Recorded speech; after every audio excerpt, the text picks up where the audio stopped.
Welcome back to Everyman Prepping. Hope everybody's having a great day. Hopefully you had a great Halloween last night. It was safe. You went out with the kids or friends, had a great time, enjoyed some, fun, some candy and all that great stuff. It's important to keep normalcy in our lives. Keep doing the normal things. Keep the kids having fun. There's a lot of doom and gloom out there, but you got to keep doing that normal stuff. Keep level-headed. Keep your stress down. So hopefully you guys did that and had a great time. We had a great time here. Enjoyed it with the kids. It was fun for everybody. It was great.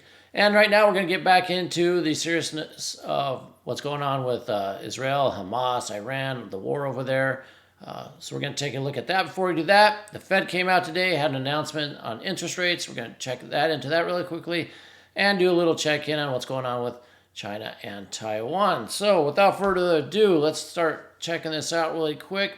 Like I said, Jerome Powell came out today. Fed meeting, had their announcement, and no raise in interest rates, keeping them paused, keeping them where they're at. Let's see what he says here. He says, Fed remains paused. Tighter financial and credit conditions for households and businesses are going to weigh on economic activity, hiring, and inflation. And according to Tyler here, he basically said this is sending a message to Yellen saying, stop spending like a drunken sailor, which I don't think she is. They just put out they're going to do like 700 or 800 more billion in the Q4 here coming up into the year. But the Treasury, Yellen, has a plan. They are going to issue these bonds for those in shorter terms, not longer terms. 3 years, 5 years, 7, because they think, they anticipate rates going down. So when they have to renew those bonds, and resell them and all that, it'll be at lesser interest rates, and the U.S. government won't owe as much interest. So they're basically gambling. This is like back in the 2008 financial crisis, the housing crisis, where people were getting adjustable rate mortgages because, rates are so, low, it'll be fine, they'll never change. And what happened? They got jacked up, they paid more interest. Well, it's kind of the gamble that, that Yellen's doing in reverse. She's gambling that rates are high right now and they're going to go down, so they're going to do short term instead of long term. We'll see how that goes. It'll probably backfire like everything the government does, but that's what's going on. So rates are the same. They're saying that GDP was very high. And, besides that, though, they're seeing some tightening going on. I don't know. We'll see what they do. Because if you look at this here, this is the Atlanta Fed. And they said this is their GDP estimate for next quarter. We're here. They called it, they were up here estimating, September came in, it was at 4.9, I think it was. They see it going up. And look at that gigantic drop. They just put this out today. Look at that. That falls off a cliff. So they're expecting GDP from the last report at 4.9 here, dropping down to 1.236. Well, if they're seeing that come on, something bad's going to happen. So this is the prediction for the forward from the Fed. So just take that in when you're, out and about thinking about what's going on with your job, your, stability. Are you saving money? Are you getting ready? Because they think that the GDP is going to crash here in the next quarter. Moving on from here, let's talk about China. Before we get into all the China and all the other war news, please hit that like button, share the video, comment down below with anything about this on the financial, on the war, how you doing on prepping, anything you want to talk about down below. I respond to all comments as much as possible. I try to get to everybody, so respond with anything and I'll get back to you. And subscribe to the channel if you haven't done so yet. We'd love to have you here in the community. So what do we have here? China keeps up military pressure on Taiwan, sending 43 planes and 7 ships near the island. Yes, China has not stopped pressure. They took a little hiatus, when Putin went to go visit, and then Shoigu went over there to visit his counterpart. There was a little lull for about a week, maybe a week and a half, where they weren't crossing the line between, the imaginary line between Taiwan and China that separates the two. There's a line there. Well, China, as it says down here, that when 37 aircraft cross, it's called the median line between the Taiwan Strait, and it says here that China no longer recognizes this as an informal divider between the two sides. So they don't see that as a division no more. They feel like they can just fly whenever. Of course, what does Taiwan have to do? They scramble their jets. They put their Navy out. That costs them time, money, supplies, wear and tear on the equipment. So China's keeping up their pressure. And, I think they're just waiting. China's biding their time for when the Israeli and the Gaza war expands into Hezbollah, to Syria, to Lebanon, to Iran. The U.S. is then heavily involved, putting their own troops there, increasing that. And then well, why doesn't China just pick off Taiwan? So, like I said, I still think that's going to happen, and they're stepping up their flights again over there. That carries us on to what I just alluded to. The U.S. is sending more troops to the Middle East because we're getting more involved there. It says we're sending 300 more troops to the Middle East, raising the total to 1,200. This doesn't include all the ships that are over there. This is just these are boots on the ground, actually. Talking about the ships, as you see here, this is a map showing all the ships that are in the Mediterranean. There's 8 groups. You can see they're color-coded. I know it's hard to see. I don't know if I can blow up some of this. Maybe we can then move around the map here a little bit. But let's scoot it over. Here we go. We can see most of them. You got the big carrier strike groups, the Ford carrier strike group, which is number 4, the red over here. You got standing NATO maritime group number 2 here. I believe that's, what's that, Crete, I believe. I'm not positive. Greece off there. Don't quote me on that one. What else do we have? We have the Littoral Response Group. We have Marine MEUs in the site. And we got a bunch of ships not even assigned right now. All this naval power just in the Mediterranean. You can see it's all concentrated. I think this is Crete actually over here. All concentrated right off of Israel, which is right here. So, yeah, they're building up. They're getting ready for something. Can they strike Russia from here? Yes. Can they strike Iran from here? Yes. They're pre-positioned and something is coming. But let's get back over here. So we're sending 300 additional troops. And it says that they're going following several new attacks on U.S. and coalition forces in Iraq and Syria. There's some troops right there. That's probably an image file. It says the forces will deploy to undisclosed locations in the Middle East outside of Israel. So they're telling you they're not going into Israel. Do I think we have some special ops in Israel? Yes, I've seen some articles about it. I believe there's definitely special ops in there, maybe working for the hostage rescue or just helping select targets. I don't know, but supposedly these 1,200 troops will not be in there, but what are they then? Well, they're going to Syria and Iraq. They're kind of like targets. The more you put out there, the more chance they have of Americans dying. And then, as Lindsey Graham said, I think yesterday on Twitter, that if American dies, we're going straight after Iran. Well, the more troops you put out there, the more chance of that has happening. It says here they are intended to support regional deterrence efforts and further bolster the U.S. force projection capabilities, or to make a larger target. But that's from General Ryder. And then, once again, he also said that there's 27 attacks on U.S. troops by Iranian-backed groups in Iraq and Syria. Like I said, those are continuing. They're not stopping. The United States only did one counterattack. They did one missile attack. They haven't done anything since. I don't know if they're waiting for a Black Swan event, a big attack, some Americans die, that gives them full reign to go after Iran. I don't know, but we're increasing our presence. And then they came to this. So, they're ramping up troops. They're doing stuff. Well, this is a letter coming out from the U.S. Marine Corps commander, and he's saying that we're canceling our Marine Ball. The Marine Corps 248th Ball, scheduled for 16th of November, has been canceled. He says that's due to unforeseen operational commitments and the nature of the current mission. This is very rare. They cancel this. The fact they're canceling it all the way into the 16th of November, 2 weeks from now, means they know that they're there for the long haul. Nothing's going to get resolved. They don't want to be partying and having a ball when they're maybe in a war. So just another sign pointing to U.S. is going to get directly involved. Canceling of the big Marine Ball. All right, let's move on to get into more Iran and Israel stuff here. Iran is calling for oil and food embargoes on Israel. So the Supreme Leader, Ayatollah Sayyed al-Khamenei, has argued that the measure would help stop Iran's crimes in Gaza. And what he says, he's urging other Muslim nations to impose oil and food embargoes on Israel as a punishment to get them to stop going to Gaza. Wait till they maybe move this to a U.S. embargo on oil. You want to see oil skyrocket plus other commodities? Wait till this embargo grows. Will they do it? We'll have to see. That hasn't happened yet. This is just him saying we should do an embargo.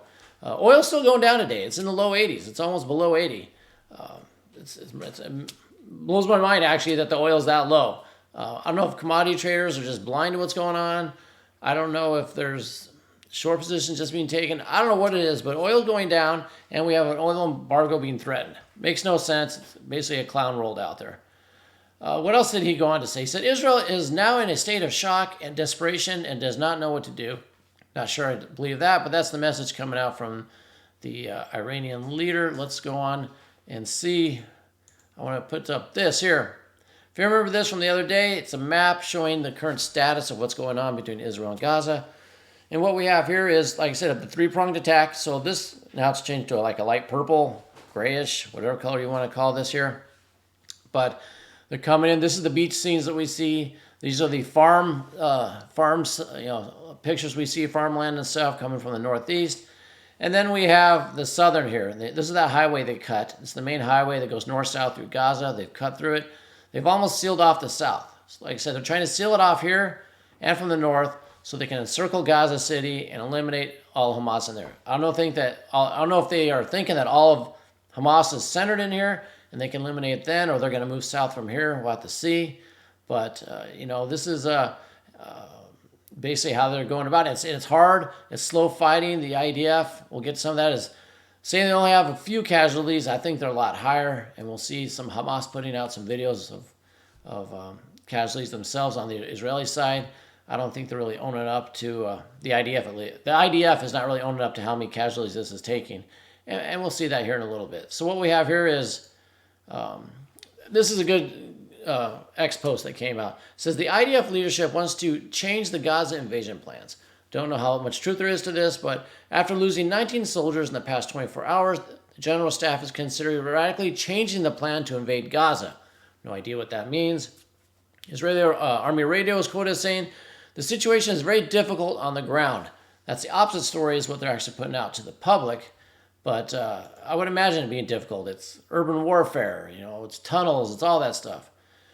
Zero Hedge puts out, Israeli army suffers more casualties as Hamas publishes video showing tanks blown up. And I'll show a little bit of this. And I don't think YouTube will get too mad, but you can see they're coming out of tunnels.